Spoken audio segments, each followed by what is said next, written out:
दोस्तों, हम आज के इस इंपॉर्टेंट वीडियो को शुरू करें उससे पहले आप भारतीय डीआरडी के लिए कमेंट बॉक्स में जय हिंद जरूर लिखिए।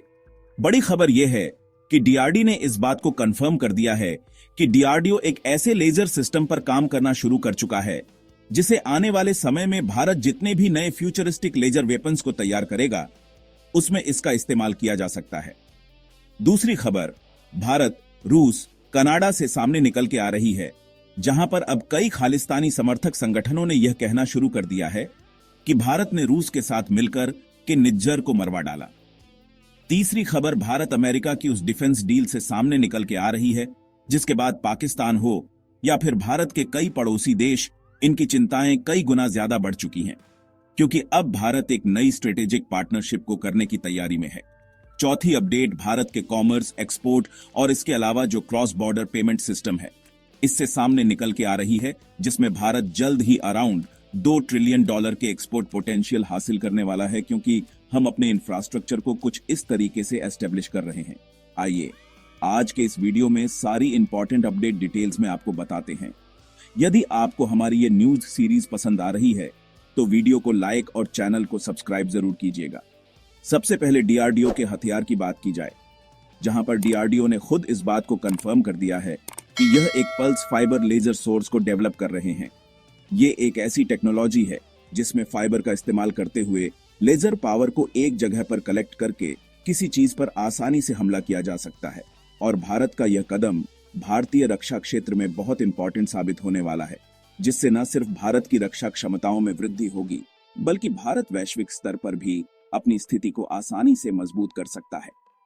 आसान भाषा में बात की जाए तो इस तरीके की लेजर टेक्नोलॉजीज में ऑप्टिकल फाइबर के माध्यम का इस्तेमाल करते हुए हाई पावर जनरेट की जाती है और ठीक उसी तरीके से इसका इस्तेमाल किया जाता है जिस तरीके से आज इजराइल अपने लेजर हथियारों का इस्तेमाल कर रहा है।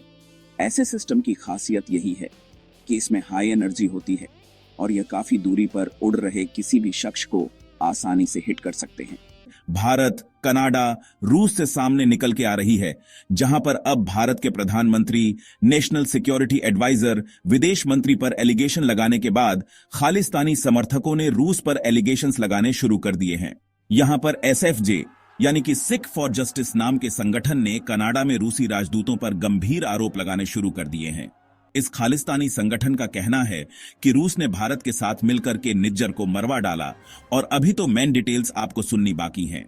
इसमें कहा गया है कि रूसी राजदूत व्लादिमीर स्टेपानोव और अमेरिका में भारतीय राजदूत विनय क्वात्रा की सार्वजनिक गतिविधियों का पता लगाने के लिए करीब $25,000 यानी कि लगभग 1 लाख रुपए का इनाम घोषित किया गया है। इसके अलावा एसएफजे के संस्थापक गुरुपदवंत सिंह पन्नू ने दावा किया है कि रूसी राष्ट्रपति व्लादिमीर पुतिन और भारत के प्रधानमंत्री नरेंद्र मोदी भारत के प्रति समर्थन और खालिस्तानी सिखों के लिए पूरी तरीके से खतरा हैं। उन्होंने आरोप लगाया है कि अभी तो ये दोनों देश साथ में मिलकर के छोटी सी शुरुआत कर चुके हैं। आने वाले समय में कई ऐसी एक्टिविटीज हमें देखने को मिलेंगी, इसलिए समय रहते दुनिया के अलग अलग देशों को भारत और रूस जैसी, खासकर इनके जो राजदूत अलग अलग देशों में तैनात हैं, इन पर कड़े एक्शन लेने चाहिए।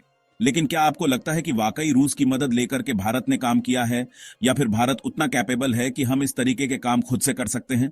अनऑफिशियली देखा जाए तो गवर्नमेंट ऑफ इंडिया ने कुछ भी एक्सेप्ट नहीं किया है बिकॉज ये सारे एलिगेशंस कनाडा ने भारत पर लगाए हैं। भारत ने इन सभी एलिगेशंस को बेबुनियाद बताया है। क्या कुछ मानना है आपका? कमेंट्स में जरूर बताइएगा। नेक्स्ट इंपॉर्टेंट अपडेट की बात की जाए तो भारत और अमेरिका जिस तरीके से अपने डिफेंस टाइज को बढ़ाना शुरू कर चुके हैं, इससे पाकिस्तान, चीन जैसे देशों की चिंताएं पहले से और ज्यादा बढ़ रही हैं। जहां भारत और अमेरिका के बीच बीते कुछ ही सालों में जो रक्षा समझौते किए गए हैं, इसमें सबसे पहला है कॉमकासा यानी communication capability and security agreement. यह समझौता भारतीय सेना और अमेरिकी सैन्य उपकरणों के साथ बेहतर संचार और डाटा साझा करने की अनुमति देता है। इसके अलावा बीसीए यानी कि basic exchange and cooperation agreement, यह समझौता भूस्थानिक डाटा और अन्य महत्वपूर्ण जानकारियों को आपस में आदान प्रदान करने की सुविधा प्रदान करता है। और तीसरा, ट्रेड और टेक्नोलॉजी ट्रांसफर। अमेरिका ने भारत की अलग अलग डिफेंस डील्स में पार्टिसिपेट करना शुरू कर दिया है और इसी के साथ भारत के आत्मनिर्भर भारत के मिशन को प्रमोट किया जा रहा है। इसमें अमेरिका भारत को टेक्नोलॉजी ट्रांसफर करने पर बहुत ज्यादा फोकस कर रहा है, क्योंकि हमारे जो इंपॉर्टेंट डिफेंस पार्टनर हैं, चाहे रूस हो या फिर फ्रांस, इवन इजराइल, इन सभी देशों ने भारत को कई ऐसी टेक्नोलॉजीज शेयर कर दी है जिनसे हम अलग अलग तरीके के हथियारों को भारत के अंदर ही प्रोड्यूस करना शुरू कर चुके हैं। अब ऐसे में अमेरिका भी इस बात को समझ चुका है कि भारत मेक इन इंडिया को बहुत ज्यादा प्रायोरिटी दे रहा है, और अगर भारत के साथ डिफेंस टाइज और डिफेंस एक्सपोर्ट जारी रखने हैं तो डेफिनेटली टेक्नोलॉजी शेयर करनी होगी। लेकिन अमेरिका की चिंताएं तब ज्यादा बढ़ गई जब फ्रांस और रूस जैसे देशों ने 100% टेक्नोलॉजी ट्रांसफर करने के प्रॉमिस भारत से करने शुरू कर दिए हैं, और मे भी आने वाले समय में आपको देखने को मिल सकता है जहां पर अमेरिका भी भारत को कई प्रकार के इंपॉर्टेंट इंजन्स की टेक्नोलॉजी शेयर करने के लिए राजी हो जाए, जो कि वाकई भारत के लिए एक बहुत बड़ी डिप्लोमेटिक और डिफेंस जीत होने वाली है। क्योंकि अगर इंजन टेक्नोलॉजी भारत को मिल जाती है, वो भी अमेरिका जैसे देश से, तो डेफिनेटली हम अलग अलग जनरेशन के फाइटर जेट को इजली अपने देश में तैयार कर पाएंगे। लास्ट इंपॉर्टेंट अपडेट की बात की जाए तो यह भारत के क्रॉस बॉर्डर पेमेंट सिस्टम से सामने निकल के आ रही है, जहां पर उम्मीद यही है कि $2 ट्रिलियन तक के एक्सपोर्ट्स संभावना और नए रास्ते भारत के लिए खुलने शुरू हो चुके हैं, और इसमें भारत की अर्थव्यवस्था में सबसे बड़ा कंट्रीब्यूशन एमएसएमई यानी कि छोटे और मध्यम बिजनेस की तरफ से आने वाला है। और एमएसएमई को प्रमोट करते हुए न सिर्फ रोजगार बढ़ने वाले हैं, बल्कि भारत का एक्सपोर्ट में कंट्रीब्यूशन होगा। और यह जानकारी खुद शिप रॉकेट के अंतरराष्ट्रीय शिपिंग प्रमुख अजय गुलाटी जी ने बताया है। इनके अनुसार ग्लोबल क्रॉस बॉर्डर आई कॉमर्स बिजनेस 2025 तक $800 बिलियन तक पहुंच जाएगा। 2030 तक $2 ट्रिलियन तक पहुंचने की उम्मीद है, और भारत इसी $2 ट्रिलियन के अंदर लगभग 14% हिस्सा अपने हाथ में ले सकता है।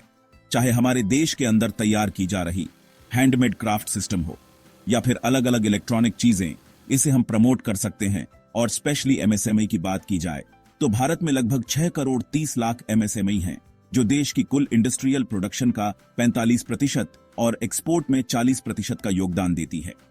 अब यह तो बात हो गई देश की, लेकिन जब बात आती है क्रॉस बॉर्डर भुगतान की, तो किस तरीके से इन चीजों को इंटरनेशनल लेवल पर ले जाया जाए, इस पर जोर दिया गया है। सबसे पहली चीज कि फिनटेक समाधान, फिनटेक कंपनियां रियल टाइम पेमेंट और कम लागत में करेंसी कन्वर्जन, इन सभी चीजों की फैसिलिटी को प्रोवाइड करते हैं, जिससे जो ट्रांजैक्शंस हैं उसके जो कॉम्प्लेक्शन है वो काफी ज्यादा इजी किए जा सकते हैं। इसके अलावा अलग अलग देशों के अंदर अलग अलग बिजनेस में एंट्री। हम जरूर बताइए। भारत के ऐसे ही वीडियोस पाने के लिए वीडियो को लाइक और चैनल को सब्सक्राइब जरूर कीजिए।